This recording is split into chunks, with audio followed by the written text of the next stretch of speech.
Before I begin, I would like to say that I'm aware this story has been told by many different narrators, and I am in no way trying to copy them. I'm sure for many of you, this isn't your first time hearing this recollection, and I ask that this serves as a reminder that any one of us can be in this situation in our lifetimes. If there's any kind of story I don't like telling, it's ones like these. This video will not be monetized for as long as this channel exists. This is not for any gain on my end. This is for awareness on everyone else's end. Please, be safe, be kind, and be you. Thank you.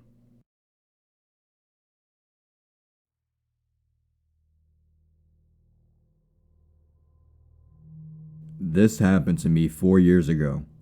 It's by far the most extreme and life-threatening situation I've ever been in. The eyewitness account you are about to read is 100% true. For some understanding, this happened in the United States. It was the summer of 2012.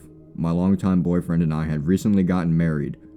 Even though we were dirt poor college students living in a dinky apartment, we were having a blast. That particular summer, we gathered with our friends at the local movie theater almost every weekend. There was one just down the street from our apartment that had really cheap movie tickets. A night out that was under $10 was certainly within our budget. Anyway, one Thursday night I received a call from this group of friends inviting us to watch the midnight premiere of the newest Batman movie. I had just finished working a 12-hour shift and was pretty tired. I almost refused the invitation and thought of crashing in my apartment instead. However, I didn't want to miss out on the fun, and it was a movie I'd wanted to see for a while anyway. Certainly, it wouldn't do any harm to stay out later than usual and miss a few hours of sleep, right? At 10:30 p.m. we met at the theater. We passed large cardboard cutouts of Catwoman and Batman as we walked inside, greeted by the smell of buttery popcorn and the chatter of excited moviegoers. The ticket booth was to the right of the entrance, and just above that was an electronic list of movies being played. The 12 a.m. showing of The Dark Knight Rises was displayed up there in bright red colors. Being paranoid that the tickets would sell out quickly, one of my friends swung by earlier that day and purchased tickets for all of us. We bypassed the ticket line and went straight to the ticket taker. She smiled at us and kindly directed us to Theater 9, which was on the right side of the lobby. If only I had known what to do now. That among the crowds, a killer was lurking. That as I walk across that tacky red and purple carpet toward Theater 9, I could have been walking to my death. I think about it often now, what I would have done had I known. Pulled the fire alarm, called the police, screamed for people to run away. But of course, I had no way of knowing what was about to happen.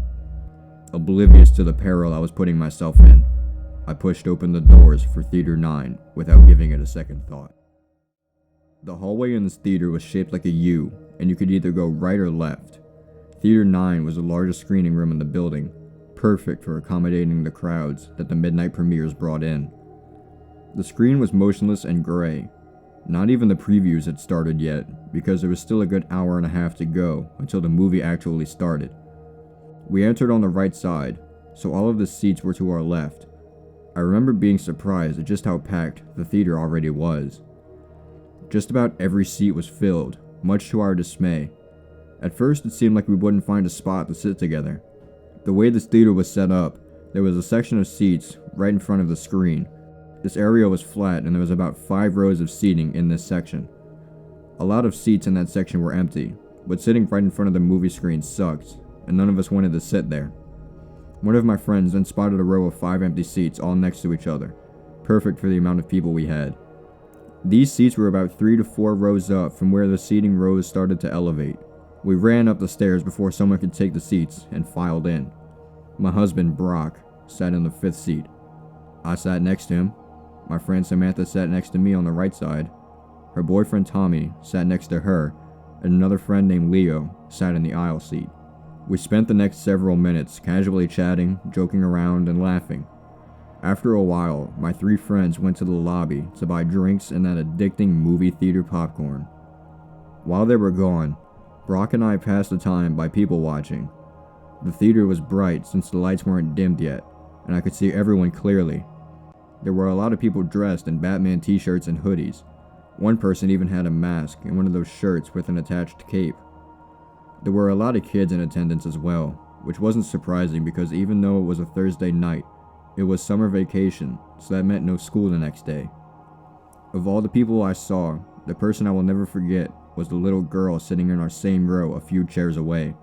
She was really cute, blonde with blue eyes, and passed us several times on her way to the lobby, each time coming back with various snacks and popcorn. Overall, people seemed very excited to see the movie, and the room was filled with energy and laughter. After what seemed like an eternity of waiting, the lights finally started to dim and the previews began.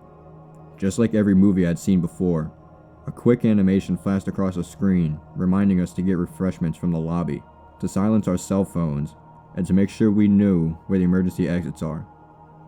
The animation had this ugly CGI'd cat in a tuxedo that was sitting in a movie theater.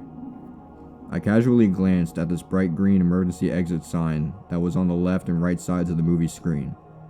I didn't think much of the reminder, like usual. After that, I only remember one preview of The Man of Steel.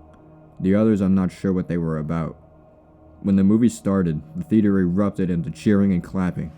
The title of the movie, The Dark Knight Rises, exploded onto the screen. This was followed by the scene where Bane is hijacking a plane. I thought the scene was pretty cool and it caught my interest right away. Only when the movie started to get a little less interesting did I remember how tired I was. I decided I would close my eyes at the more boring parts just to get a little bit of rest. I had been awake for 20 hours at this point, so I was rightfully sleepy.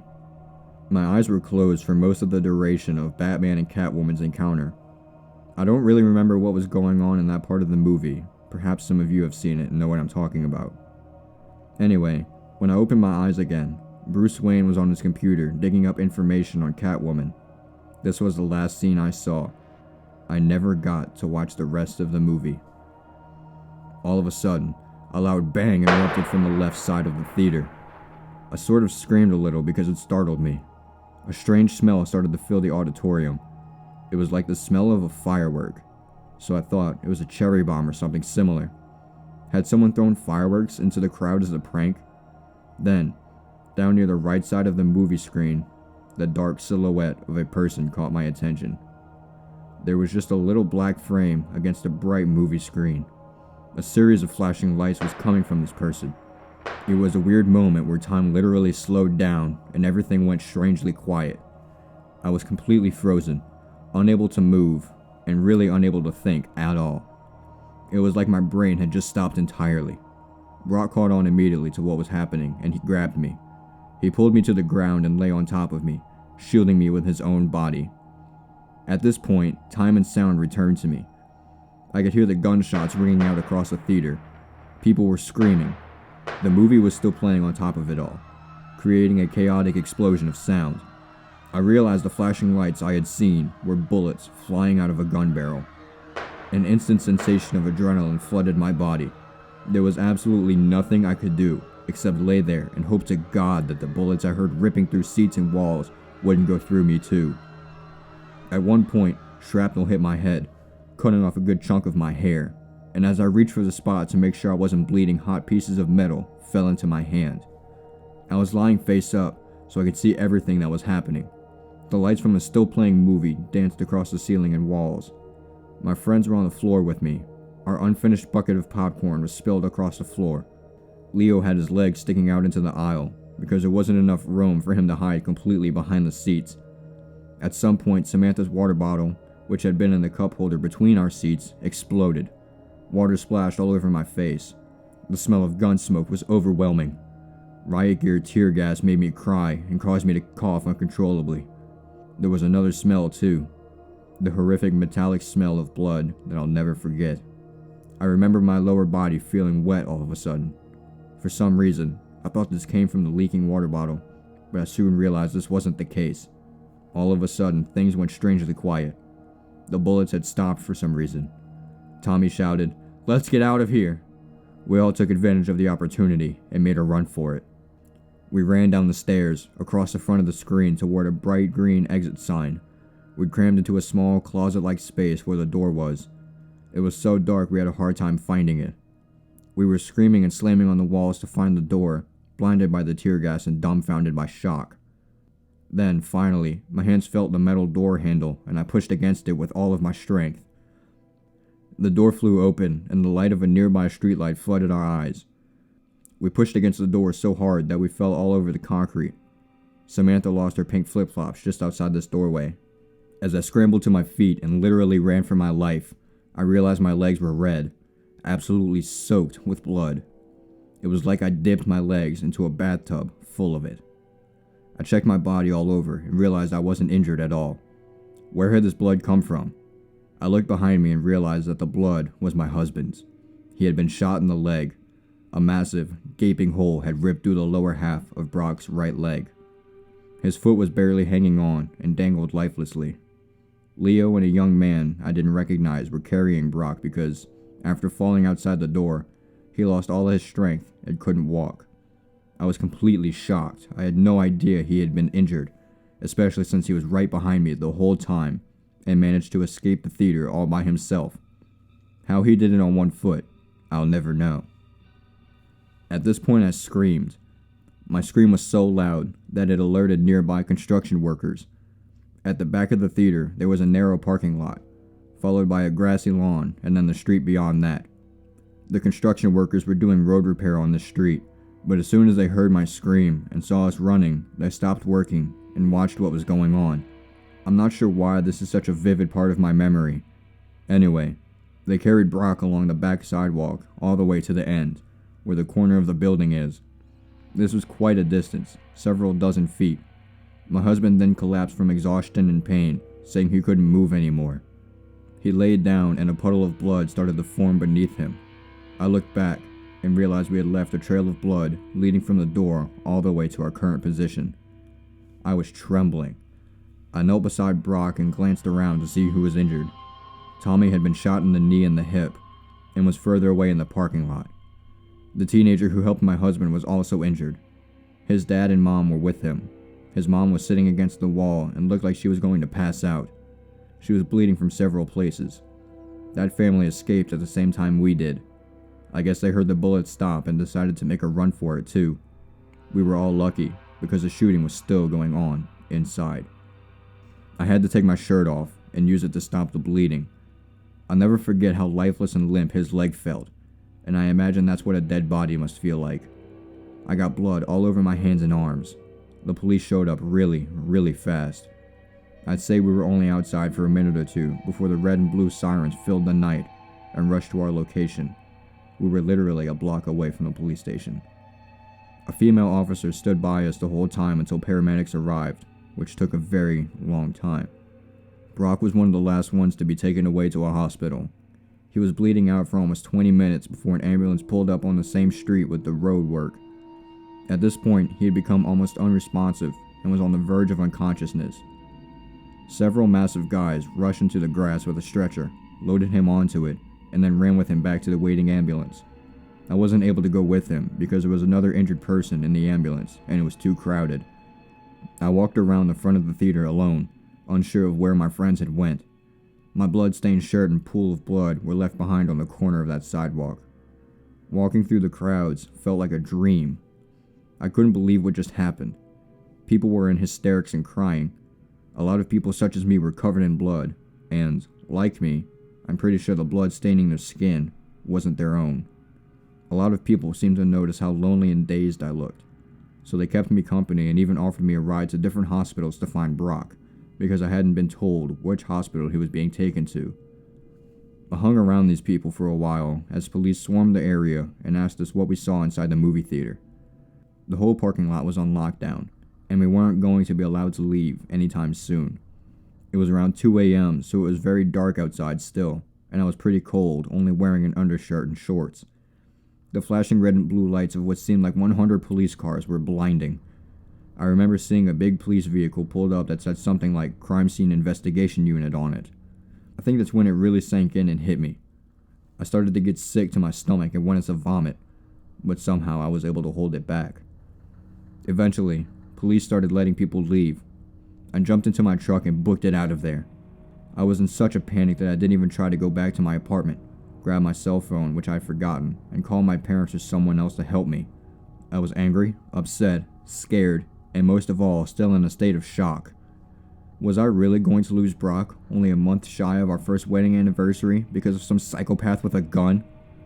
Thankfully, by the time dawn rolled around, I found the hospital he was treated in. This was in the next city over, maybe 45 minutes from the theater if you're going the speed limit. I was so happy to be there, and the hospital staff were all welcoming and understanding. After making sure I wasn't injured as well, they let me wait in the ICU room that Brock would be in after he was done recovering from surgery. I was so glad he was alive. Brock and Tommy both had survived, though many others weren't so lucky. I found out the following day, after some much-needed sleep on a hospital couch, that 12 people were killed in the shooting and over 70 were injured. I remember they first thought 15 people were killed, but the real number was 12. The little blonde girl sitting in my row did not survive. She died in the theater, no more than a few feet away from us. She had been shot multiple times. A heartbroken police officer, who cried during his court testimony, tried unsuccessfully to save her by carrying her out of the theater and having her sent to a hospital. Tommy was rushed to a different hospital in the back of a police car. He underwent surgery and made a full recovery. The bullet missed his hip bone and narrowly missed his urinary tract and bladder. According to the surgeons, my husband lost almost half of his blood. Brock made it to the hospital just in time. Any later, and he would have died. He underwent several blood transfusions and was in the hospital for 21 days. The wound to his leg was severe enough that they had to amputate it after unsuccessfully trying to save it. It had been so long since the shooting happened that my husband, friends, and I have been able to recover from it somewhat. The event was pretty horrifying, and it has left us scarred for sure. I wouldn't consider that part of the story to be creepy though. No, the creepy part is the shooter himself. I later learned much about him from the murder trial that would follow in the coming years. Though my encounter with this man was very brief, he has affected my life greatly. Just to know that people like this exist is disturbing. He is certainly one twisted individual that I never want to see again. I learned everything from watching the televised trial that took place in early 2015. This guy was going to school for neuroscience or something in California. I guess he was a pretty smart guy. However, for some reason, he had an obsession with killing people and had a stalker mentality. After dropping out of his university, he moved to my state and chose my local theater to commit a mass shooting. Before that, he was planning on hiding along remote hiking trails up in the mountains, jumping people, pulling them into the woods, and killing them there, although he never went through with that idea. We were completely unaware of what he had planned against us. This completely ruined my sense of security, because who knows what the stranger next to you is planning on doing to you. I came very close to the shooter, but I never actually saw his face in person until I was forced to testify in court. Of course I saw his mugshots on television, but while in the theater I only saw him as a dark silhouette in the shadows, like a demonic figure rendered from the darkest and most sinister nightmare. He was even in the hallway that we passed upon running from the emergency exit. The only thing stopping him from killing us then and there was his jammed assault rifle. To commit this crime, he ordered a few thousand rounds of ammunition, riot gear and armor, tear gas, an assault rifle, and a shotgun. He took pictures of himself, which were shown in court, wearing all of his gear like some sick trophy and holding up these weapons with a menacing smile. He dyed his hair orange and put in those creepy black contacts while making devilish faces into the camera, something that made me sick just looking at. Before driving to the theater with all of his gear in his car, he booby-trapped his entire apartment and set it to explode if anyone opened the door. Then, once at the theater, he posed as a moviegoer and even bought a ticket for the movie. I think his ticket had Theater 8 on it, which was the next door, but Theater 9 had more people in it, so we went into number 9 instead. He was in the few front rows. I must have passed him several times in the lobby while he was there. Maybe he had seen me too. At some point during the movie, he got up and went through the side exit, which didn't have an alarm for some reason, kept it propped open with something, then went to his car to put on all his armor and grabbed his weapons. Then, he came back inside and started shooting. When we escaped the theater, we ran past his white car, which was parked right at the exit. We didn't even notice it. At some point he came outside, and he would have seen us there on the concrete. I don't know what stopped him from shooting people that were outside too, but he could have easily ended us there and then if he wanted to. I think the hardest part for me was facing this twisted individual in court. I'll never forget rising as they called my name, walking down the center row past my family, other survivors, and crowds of news-hungry media personnel. I sat right across from him, maybe only 10 feet away. While his orange hair was gone and he wasn't wearing black contacts, being so close to him was a creepy and uncomfortable experience. My encounters with this man are certainly ones I will never forget. I can now say I've come face to face with a true, deranged psychopath. He just had this blank stare in his eyes the whole time. If eyes truly are the windows to the soul, then his soul was filled with nothing but a cold indifference for those he had murdered and harmed. He wouldn't even look at me. Sitting across from him in court was the second time I had knowingly been in the same room with this man. A man who tried to take my life, but thankfully failed. A man who would end up spending forever behind bars when, at the end of it all, he was sentenced to 3,318 years in prison for all of his crimes. This is to the man who tried to kill me. The man who has caused countless nightmares and fueled the fires of my paranoia. The man who hurt my friends and family, causing years of untold grief for my husband because he will never walk the same again. The man who stole the innocence and joy from a 6-year-old child who went into that theater alive and came out dead. To the man who carried the worst mass shooting in Colorado history, let's not meet again. Ever. I hope you rot in prison.